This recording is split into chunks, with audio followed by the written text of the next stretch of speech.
เขาคือได้อึ่งถ้าบักโซนไม่ได้ชีตู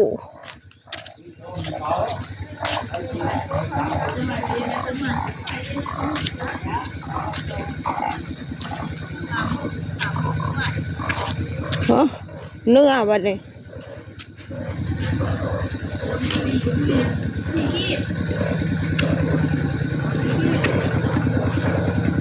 เจ็ดได้อึ่งบ่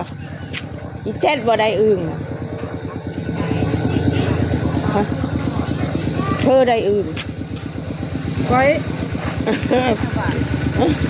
บาทเจ้ามาขายโลเท่าเลย150ถ้าฝนไหม้แล้วบ่นี่กินแล้วเด้ว่าเขาซื้อระบบของเจ้าได้มั่งมาแล้วสิกระดูกมาแล้วมันเละดิยังสบายโอ้ยไม่ความเนาะเละดิพอกันจะอื่นกะเนี่ยพึ่งบ่อันนั้นนี่กบค่ะเอามือพัดทิศเอาอีกบ่ค่ะกบเอานะแม่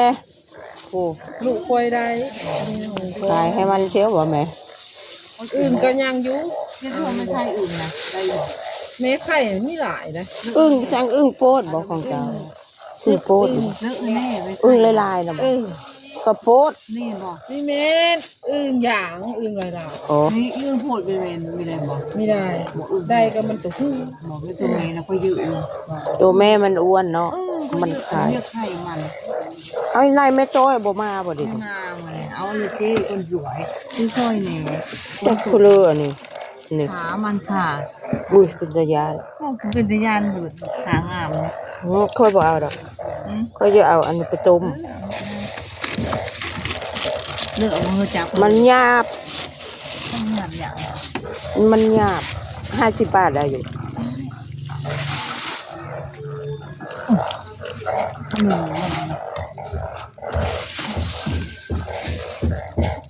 ขีด50 บาทจ้ะทำได้เนาะนะเอาไปเธอทำอยู่พอไปกินอึ่งอย่างเยอะอึ่งโคตรเขาเยอะแม่ไข่นะเขาเยอะอยู่อึ่งโคตรนะเยอะแม่ไข่มันอึ่งโคตรอึ่งอย่างมันเยอะโอ้ไปบ้านนี้แล้วนะ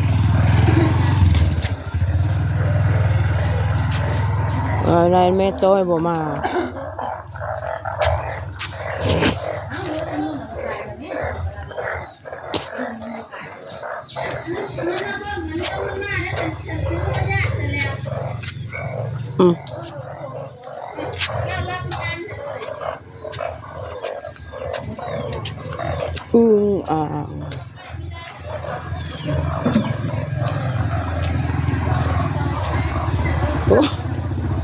พูดอึ้งบ่แพ้ไปซื้อเลยไง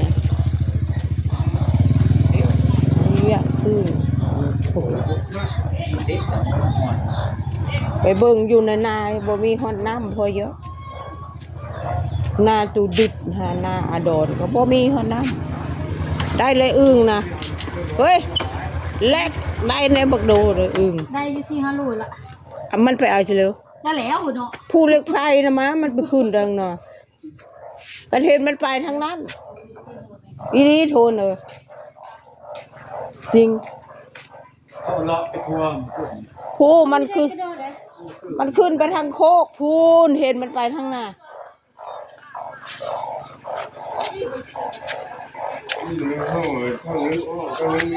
แม่บอกเอ็มพอได้เถอะนะ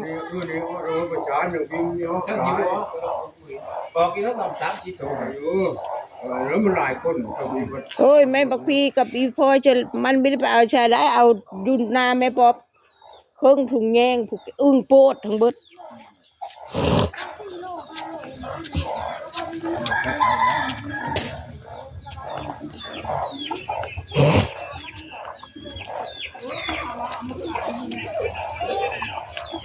เพลอนะประยุ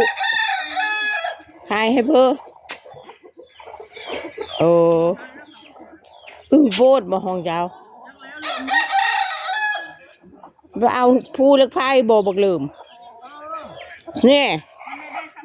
ไม่ได้ของบักเอ็ม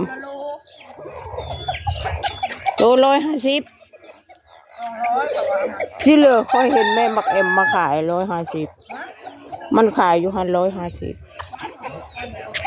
บอกอีเจ็ดนะบอก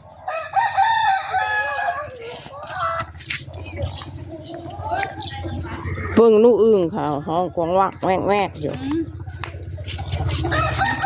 โต๊ะต้มเช็ดโต๊ะกับซิมโอ้ยฮันคนละบอกว่าให้ตาทาเอาเข้าไปฉี่แล้วเจ้ามาเอาอยู่บ่เข้าค่อยแล้วให้ตาทายกให้เฮ้ยเห็นเจ้าบอกไปเอาก็ไปเอาแล้วเอาไปเมื่อไว้ไปแล้วช่างมาเอาไปไว้นะ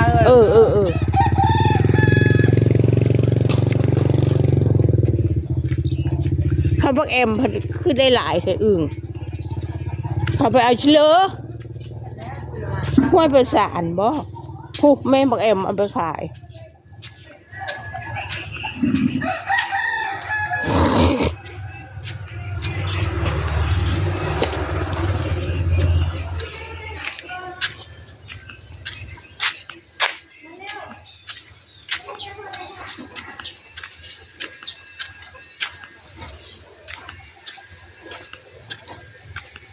ใกล้ค่ะครับ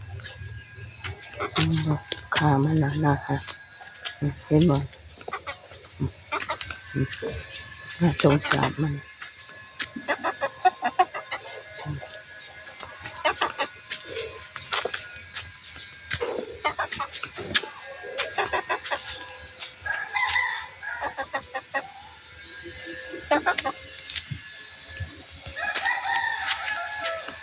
เลี้ยง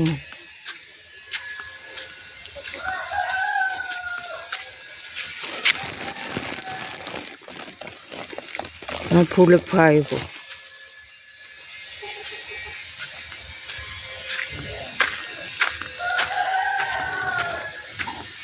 ต้มเนื้อ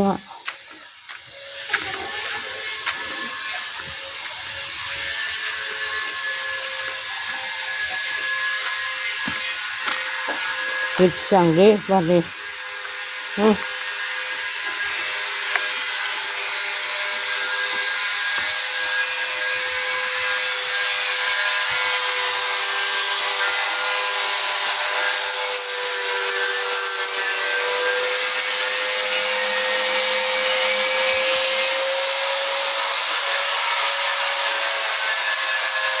แม่ยัง